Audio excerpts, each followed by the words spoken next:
면접 준비를 할 때는 내가 낸 이력서 자기소개서를 검토하면서 거기서 나라면 어떤 질문을 할 것인가, 활동사항 같은 거 특히나 왜? 활동사항, 자격증은 질문할 게 있나요? 없어요. 자격증은 땄으면 딴 거예요. 그리고 그 회사, 그 면접에 보는 학생들의 대부분은 같은 자격증을 갖고 있다는 소리예요. 그렇죠. 왜? 보통은 자격증이 들어가면 필수 요건으로 들어가니까. 자, 그럼 결국에는 질문은 어디서 나오냐? 너의 경험에서 나옵니다. 이 경험을 왜 했나? 어떤 주체성을 갖고 했나? 얘는 주도적인 거. 그리고 이 경험을 통해 얻은 역량은 무엇인가? 그럼 그 역량이 우리 회사 이 일을 할 때는 어떻게 장점으로 적용이 되는가? 이걸 파악하고 싶은 거예요. 알겠죠? 자, 그럼 첫 번째 뭐? 면접 질문은 내가 낸 서류. 두 번째, 1분 자기소개를 써야 돼요. 자, 그건 쓴다기보다는 사실은 보통 면접 질문의 첫 번째로 나오는 게 자기소개해보세요. 그죠? 근데 준비를 안 하고 갔을 때는 굉장히 이렇게 좀 어설프게 되죠. 아무래도. 그죠? 그래서 1분 자기소개는 네이버 쳐보면 속담을 이용하고 뭐 명언을 이용하고 하는 페이스가 좀 있는데 그게 나쁘다는 건 아니고, 자, 그걸 잘못하면 내 전 면접자도 같은 문구를 이용했을 수도 있는 거예요. 그렇죠? 안 그렇다면 공장이 없죠. 겹칠 수 있죠. 그래서 선생님 봤을 때는 가장 효과적인 1분 자기소개는 아까 그 이력서 자기소개서 있죠.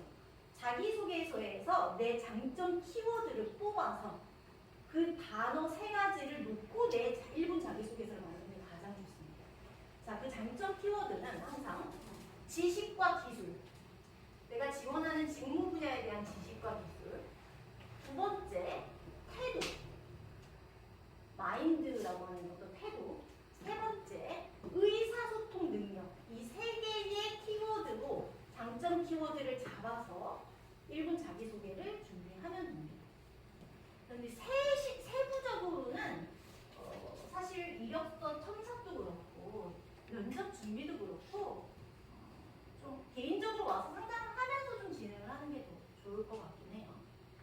자, 그리고 이제 세 번째, 이제 최종 합격을 했어요. 그럼 이제 그때 가서 아까 제출했던 이력서 안에 있는 뭐 기사라든지 경력사항이라든지 활동 내용에 진위 여부를 그 회사에서 파악을 합니다.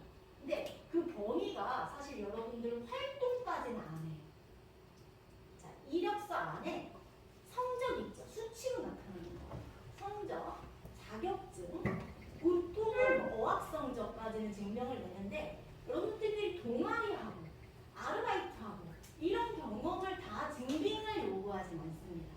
그러니까 여러분들이 처음 회사를 가서 한 1년 정도 경력을 쌓죠. 그 다음 회사의 경력직으로 갈 때는 첫 번째 회사의 경력 증명을 해야 돼요. 이해했죠? 자, 근데 가끔 헷갈리는 학생, 선생님 그럼 IPP는요? IPP는 신입으로 가는 거예요. 그렇죠? 얘는 IPP 했다고 해서 경력직으로 연봉을 뭐 협상해서 가는 게 아니잖아요. 그래서 IPP도 증명을 따로 하진 않습니다. 이해했죠? 그래서 준비사항은 넘어가고 시간이 엄청 걸리네요. 자, 이건 아까 선생님이 얘기한 부분이에요. 이 글의 목적을 생각하고 좀 작성하자.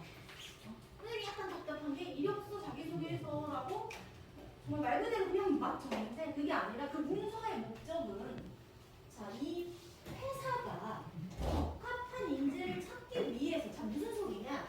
회사는 언제 이 글을 보죠? 채용이 있을 때 이 글을 보죠. 뭐 하려고? 사람을 뽑으려고. 그렇죠? 그러면 사람을 뽑을 때 고려해야 되는 요소가 네가 낸 문서 안에 있어야죠. 학생들이 낸 문서 안에. 이해했어요? 자, 회사는 사람을 채용하기 위해서 지금 이 글을 읽고 있어요. 그러면 사람을 채용할 때 고려해야 되는 요소들이 있겠죠. 그렇죠? 어떤 아까 선생님이 아까 그래서 얘기한 거예요. 태도적인 면, 직무에 대한 지식과 기술적인 면, 그리고 의사소통 능력. 자, 이 3가지 중에 뭐 하나라도 빠졌을 때는 큰 문제가 생겨요. 회사 입장에서. 잘 생각해보세요. 태도, 지식, 기술, 의사소통 능력. 맞죠?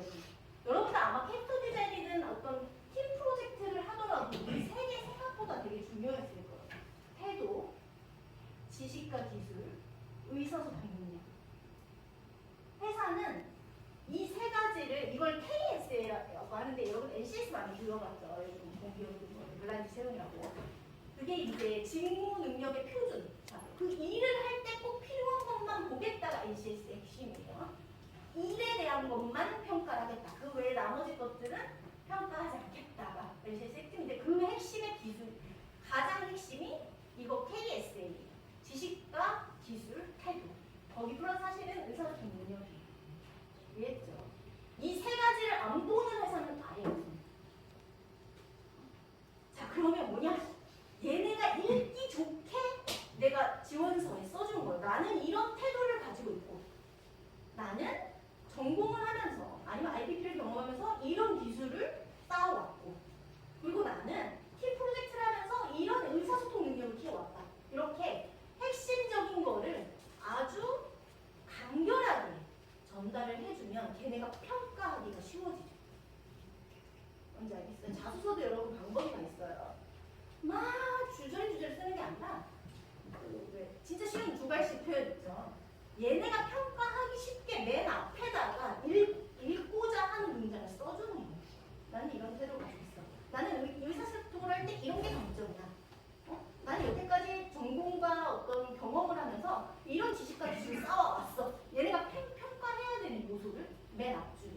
그러면 그 서류 합격의 당락이 확 달라져요. 이해했죠? 자, 그래서 누가 읽고 이 글을 언제 읽는지를 좀 생각하고 쓰자는 거. 내가 이 글을 통해서 나의 어떤 키워드를 지금 말하고자 하는 건지. 그잖아. 내 단점 얘기하는 게 아니잖아요. 그 문서에서. 그죠? 그럼 내 강점인데 내 강점을 아까 그 3요소로 정리를 해서 쓰자는 거예요. 이해했죠? 자, 그래서 입사 지원서 아까 선생님이 이제 이력서 자기소개서 막 얘기를 했는데 구성이 어떻게 되느냐? 모든 대기업은 요즘 다 거의 다 이제 온라인 직접 지원이죠, 여러분. 무슨 소리냐? 지원의 방법이 이제 크게 좀 있는데 온라인 직접 지원은 그 회사 사이트 내에서 채용 공고를 타고 들어가서 거기서 작성을 하는 거예요. 응? 거기 작성 학력, 뭐 자격증, 어학 점수, 뭐 경력 경험 사항, 뭐 특기 사항 이런 걸 쓰고 그럼 이제 뒤에 이제 자기소개서를 작성하게 돼 있어요. 그리고 버튼을 누르면 지원 제출인 거고요. 첫 번째 회사 온라인 직접 지원. 자, 두 번째 아까 그런 사람인이나 잡코리아의 채용 정보를 올렸죠. 그럼 거기서 사람인 직접 지원 버튼을 누르면 사람인에 등록된 이력서가 바로 그 회사로 가게끔 하는 방법이 두 번째고요. 세 번째는 회사의 인사 담당자에게 직접 메일로 접수하는 케이스들이 있어요. 자, 이러거나 저러거나 입사 지원서라는 거는 무조건 첫 페이지 맨 위쪽은 뭐냐? 이력이에요. 두 번째가 뭐냐? 자기소개예요. 이해했어요? 자, 첫 번째가 이력서고요. 두 번째가 자기소개서예요. 대기업 온라인 직접 지원이든 사람이든 아니면 메일 접수든. 자, 이게 무슨 소리겠어? 이게 무슨 소리냐면 아무리 자기소개서를 잘 써도 내가 이력서 부분에 실수가 있거나 이력서 부분을 텅텅 비워놓거나 활동이든 뭐든 도대체 얘는 뭘 했는지 아무것도 정리해놓지 않았어. 자, 무슨 소리냐? 이력서가 마음에 들지 않았을 때 굳이 인사 담당자가 뒷장인 자기소개서를 읽을 필요성이 있을까요? 없겠죠. 없어요. 그래서 사실은 뭐부터 진짜 신경을 써야 되냐? 이력 부분부터 신경을 써야 돼요. 그래서 아직은 3학년이니까 시간이 있으니 내가 지원하는 직무와 관련돼서 성적은 당연히 무조건 높으라는 게 아니에요. 무조건 높으라는 게 아니라 최대한 높여놓고 졸업하면 나쁠 건 없어요. 그렇겠죠. 왜? 이력서가 중요한데 이력서에 수치로 나오는 게 뭔지 생각해보세요. 수치로 나오는 건 성적밖에 없어요. 성적과 토익 성적이 딱 수치로 나와요. 그래서 여러분 왜 큰 기업, 대기업 혹은 중견기업 이상의 기업들이 왜 영어 성적을 넣느냐, 토익 성적을 필수로 까는 회사들이 많잖아요. 회사가 필수로. 왜 그러냐면 지원자가 많죠. 그렇죠?